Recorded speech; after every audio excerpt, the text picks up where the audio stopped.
Alors, bonjour les amis. Alors aujourd'hui, je suis sur un balcon chez un copain qui m'a dit voilà, un balcon, effectivement, on pense aux fleurs, mais je voudrais aussi avoir des légumes. Eh bien, figurez-vous que sur un balcon, on peut récolter des kilos de légumes. On y va, je vais vous montrer comment il faut faire. Alors, on est en avril et obligatoirement, on est obligé de faire des choix parce qu'on ne peut pas choisir 36 légumes, 36 fruitiers, petits fruitiers et autres. Alors, il a choisi de mettre un peu de salade, de la salade à couper, quelques fraisiers, un petit citronnier, une vigne qui va courir sur tout le balcon, un framboisier, alors sans oublier les tomates. On a choisi des tomates cerises, comme ça c'est sympa, à l'apéro et des variétés qui vont donner pratiquement jusqu'à fin septembre, début octobre. Donc c'est quand même assez sympa. Et puis aussi, il y a un petit peu de semis de radis, parce qu'on est en avril, c'est la bonne époque, c'est pile poil, on va semer des radis et on va semer aussi quelques salades pour renouveler justement les jardinières. Parce qu'il n'y a pas énormément de place, mais déjà avec tous ces bacs-là, je peux vous garantir, ça fait une bonne récolte jusqu'en octobre pratiquement. Alors, de quoi on a besoin? Évidemment, la matière cruciale, c'est le substrat, c'est-à-dire le terreau. Alors c'est vrai que à mon copain, j'aurais pu lui dire je vais ramener un peu de terre végétale de mon jardin, mais non, ce serait une erreur, parce que la terre végétale, elle est bonne dans le sol, alors que là, on est dans des contenants, donc c'est un espace réduit, où il va y avoir une forte insolation, où il y a nécessité justement d'arroser dans le sol par capillarité, il y a énormément d'humidité qui peut remonter quand il fait sec. Tout ça, c'est des conditions extrêmes dans un contenant, d'où l'intérêt de choisir un super terreau, c'est fondamental. Parce qu'il faut bien comprendre que nos pieds de tomates, notre framboisier, la vigne, en pleine terre, dans le sol, dans la nature, elle va aller à des mètres de profondeur et en largeur tout autour. Donc elle va prospecter un volume de terre colossal. Là, elle est forcée, elle est contrainte de pousser dans un pot, dans un bac. D'où l'intérêt d'avoir un terreau formulé, fabriqué, étudié pour justement répondre à ces conditions extrêmes de volume réduit. Alors nous, le terreau qu'on a choisi aujourd'hui, c'est du terreau horticole Solabiol. C'est vraiment une formule qui est hyper optimisée, dans laquelle il y a un savant mélange de différentes matières premières qui vont justement répondre à ces conditions extrêmes en pot et notamment à l'aspect nutrition. C'est-à-dire que votre plante, dans un tout petit volume, il faut qu'elle ait assez à manger pendant plusieurs mois. Ce terreau-là, il contient des engrais organiques à libération progressive, durable, qui vont pouvoir alimenter votre plante pendant plusieurs semaines, plusieurs mois, sans avoir à rajouter de l'engrais. Donc une fois que vous avez trouvé votre bon terreau horticole, il faut penser à une chose, c'est que dans votre pot, il faut recréer ce mécanisme un peu de drainage. L'intérêt de mettre au fond des billes d'argile ou de la pouzzolane, donc une matière minérale qui va permettre de drainer au cas où vous auriez la main un peu trop lourde au niveau de l'arrosage, là au moins ça va drainer en profondeur. Donc pas oublier au fond du pot de mettre une matière drainante comme l'argile ou la pouzzolane. Et puis en surface, là aussi, pour répondre aux conditions extrêmes de surchauffe en plein midi ou autre, c'est fondamental de pailler. On pense au paillage en pleine terre, dans le jardin, mais en balcon-terrasse, le paillage, c'est aussi hyper important. Pourquoi? Parce que votre pot, il va avoir une capacité d'élévation de température, forcément beaucoup plus que dans le sol. Donc une perte d'eau par évaporation. Le paillis, il va permettre d'éviter justement cette perte d'eau. Donc il faudra mettre, pas 5 cm, mais 2-3 cm d'épaisseur de paillis en surface pour justement limiter les pertes d'eau de votre terreau. Alors pourquoi le chanvre? Entre autres parce que c'est très clair. Et comme c'est clair, le chanvre, il y a un effet de réverbération. Donc il y aura moins d'échauffement par rapport à un paillis qui serait marron foncé, où là, au contraire, ça va accumuler la chaleur. Alors, et puis bien sûr, les contenants, c'est-à-dire les bacs, les jardinières, les pots. Alors là, on a opté pour des pots en terre cuite. Pourquoi des pots en terre cuite? Parce que justement, la terre cuite, elle a un effet d'évaporation de l'eau sur les parois qui va créer de la fraîcheur. Alors qu'un pot en plastique, en plein soleil comme ici, c'est sûr qu'il va y avoir un échauffement qui serait hyper important. Donc on a préféré des pots en terre cuite comme ceux-là, les bacs et autres. Voilà, avec tout ça, on va avoir des kilos de légumes et puis je vais vous montrer comment faire par contre. Voilà, alors on va commencer par le début, c'est-à-dire s'occuper du drainage avec les billes d'argile avant de passer aux plantes et autres. Donc il faut mettre à peu près 3-4 cm d'épaisseur de billes d'argile au fond pour éviter qu'il y ait une accumulation d'eau. Alors c'est vrai qu'on pourrait se dire, on pourrait mettre du gravier, mais l'intérêt de la bille d'argile ou de la pouzzolane, c'est que c'est drainant, mais en plus, ça va absorber de l'eau, absorber et restituer de l'eau. Voilà, c'est bon. Donc l'argile, c'est OK. Maintenant, je vais mettre mon terreau horticole. Je vais prendre 2 sacs parce qu'il en faut bien 2. Voilà, donc pile poil. Voilà, alors il ne faut pas hésiter, il faut arriver presque à ras-bord. Bah, faut quand même tenir compte qu'il va y avoir les végétaux qu'on va planter dedans, qui vont prendre un petit peu de volume. Ce terreau horticole, il a une certaine texture, hein, on voit même des petites brindilles toutes fines, mais il ne faut pas que ce soit un terreau qui soit de la poudre.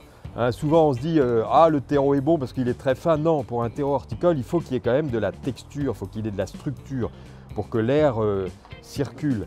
Hein, le terreau très très fin, il est uniquement destiné aux semis ou aux boutures. Mais pour des bacs, il faut un terreau qui est quand même du corps, quoi. Et là, c'est le cas. Donc là, on est au niveau de la plantation, au niveau des légumes que vous allez planter. Pour favoriser au maximum l'enracinement de ces légumes dans votre terreau, il y a 2 solutions. Ou bien vous avez un terreau qui contient déjà de l'osiril, le stimulateur de croissance racinaire, qui est incorporé dans la formule du terreau. Ou bien si vous n'avez pas la chance de trouver un terreau avec de l'osiril, dans ce cas-là, vous le rajoutez. Et le rajouter, c'est très simple. C'est des petits sachets doses. Hein. Vous ouvrez le sachet et vous le diluez dans de l'eau. Hein. Ça se dilue à 0,2 %. Alors c'est un petit peu pâteux. Hein. Il faut bien vider le sachet dedans, dans votre eau. Donc là, c'est bon. Donc j'utilise un petit bac pour tremper les mottes de salade ou de fraisier. Je vais le remplir à peu près à la moitié. Et du coup, elles vont s'imbiber de cette solution d'osiril. Et on fera pareil avec les fraisiers, avec les pieds de tomates, les framboisiers, la vigne. Tout ça, vous les trempez dans une solution à 0,2 % d'osiril.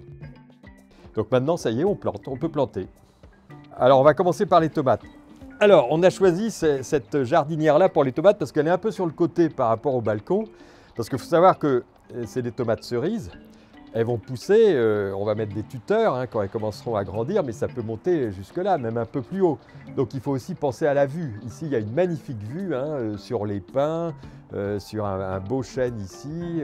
Donc pensez à ça dans votre balcon. Les salades, on va les laisser au milieu, les radis aussi, ça ne monte pas haut. Par contre, les tomates qui montent haut, mettez-les sur le côté. Alors, je vais planter ma tomate au milieu. Ok, donc là, elle est toute petite, c'est normal. Mais il lui faut bien un bac comme celui-ci pour pouvoir produire des kilos de tomates tout l'été. Et du coup, comme on va optimiser la place, eh bien, de chaque côté, je vais planter une salade, une petite salade de chaque côté.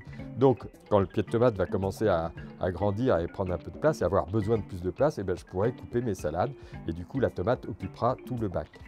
Et il faudra penser, bien évidemment, à mettre des tuteurs en bambou, en noisetier ou autre. Ok, et puis alors maintenant, je vais arroser. Et je vais arroser avec ma solution d'osiril, hein, qui m'a servi tout à l'heure à imprégner les mottes. Donc maintenant, je vais pailler avec ma paillette de chanvre. Hop. Alors, comme mes salades sont petites, le pied de tomate aussi est tout petit. Il ne faut surtout pas les noyer dans le paillis. Hein. Donc il faudra peut-être en 2 ou 3 étapes, au fur et à mesure que la plante aura poussé, rajouter un peu de paillis. Donc là on en met, allez, 1 cm. Donc là j'ai mis la paillette de chanvre et pour qu'elle soit bien plaquée sur le terreau, j'arrose. Et là ça va faire une croûte en séchant la paillette et ça restera bien compact. Et maintenant je vais mettre la cloche pour protéger mes pieds de tomates du gel, parce qu'on est en avril, il peut encore faire froid, il peut y avoir des gelées dans la nuit, et là avec la cloche, j'ouvre un peu le petit volet dans la journée pour que ça ventile, et le soir je ferme. Voilà, et là elle est protégée. Donc maintenant on continue, c'est toujours le même mode opératoire, on va dire. Les fraisiers, les salades, le citronnier, le framboisier, on terminera par la vigne, on va planter tout ça. Allez, je continue, j'enchaîne avec les fraisiers.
Alors, on a planté, maintenant on va semer. Et dans ce bac-ci, on va semer des radis.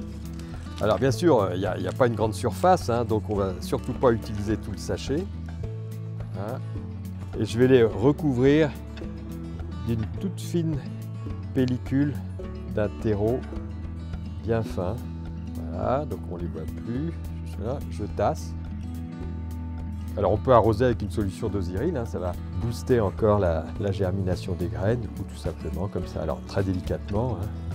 Voilà, donc pour le radis, au fur et à mesure de la récolte, on pourra ressemer des petits coins de graines de radis. Et puis maintenant, pour assurer le roulement, parce que c'est pas le tout, on a planté, mais bon, là dans 3 semaines, 1 mois, on pourra récolter les premières salades, hein, 5 semaines. Mais pour en avoir d'autres, eh ben, on va faire un semis. Au fur et à mesure qu'on consommera les premières, de boucher les trous en repiquant des petites salades. Voilà, donc là aussi, hein, il y a beaucoup plus de graines qu'il faut par rapport à la surface, mais c'est pas grave, on va pas utiliser tout le sachet. Voilà, donc vous mettez le couvercle et puis tout simplement, vous attendez que ça pousse et au fur et à mesure, vous allez compléter les salades que vous consommez avec les petites salades qui vont pousser ici. Voilà. Oh, regardez, c'est incroyable. En quelques minutes, déjà, j'ai des tomates cerises, j'ai des salades. Non, je blague. Mais ce qui va être génial, c'est que dans les prochaines semaines, quand mon copain il ira sur son balcon, il va trouver des salades, il va trouver, alors, pour quelques mois, hein, pour les tomates cerises, on va dire 2 mois et demi, des tomates cerises, des radis, tout ça à portée de la main sur son balcon. C'est quand même génial, avouez. C'est quand même plus sympa que d'avoir 2-3 géraniums et puis une mauvaise glycine, non? Allez, à vous de jouer maintenant.